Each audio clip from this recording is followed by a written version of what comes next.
News out of Texas, where there was an FBI activity, if you will, near the home of Democratic Congressman Henri Kuellar yesterday.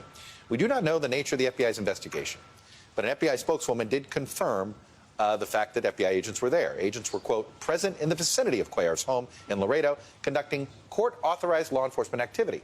The congressman, who's considered one of the most conservative Democrats in the House and is facing a primary challenge in less than 90 days, mind you, said he will fully cooperate with any investigation. So joining me now to discuss the possible electoral implications of this decision is our Justice correspondent, Pete Williams. And Pete, what struck me about this story is, look, we don't know the substance, but March 1 is the Texas Democratic primary, is primary day. He's in a very competitive primary, probably the most competitive that there is on the Democratic side of the aisle in the entire state. And correct me if I'm wrong, I always thought that there was some sort of window to not potentially influence a campaign with law enforcement activity for elected officials. Walk me through that. So a couple of points. First of all, court-ordered law enforcement activity that's in the FBI statement, that's FBI talk for search warrant. Secondly, so they're definitely conducting a search.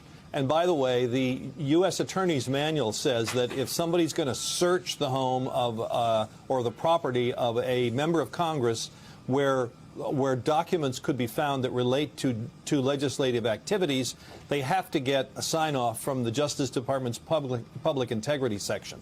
So Main Justice would have to have signed off on this. Doesn't mean the Attorney General or the Deputy did, but public integrity does.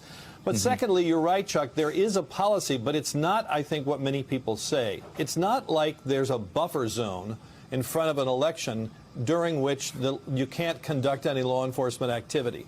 What these policies say that have been repeatedly articulated by different attorneys general, they always modify them some or somewhat, say that you can't carry out law enforcement activity in order to influence an election. You can't conduct a search, you can't subpoena somebody in order to affect the election. It doesn't say you can't do something that would have the peripheral or collateral effect of affecting the election. It doesn't mean law enforcement activity has to stop. I think that's what many people think it says, and in fact it's different. So as long as the government isn't doing this in order to affect the election, there's nothing that would violate the policy.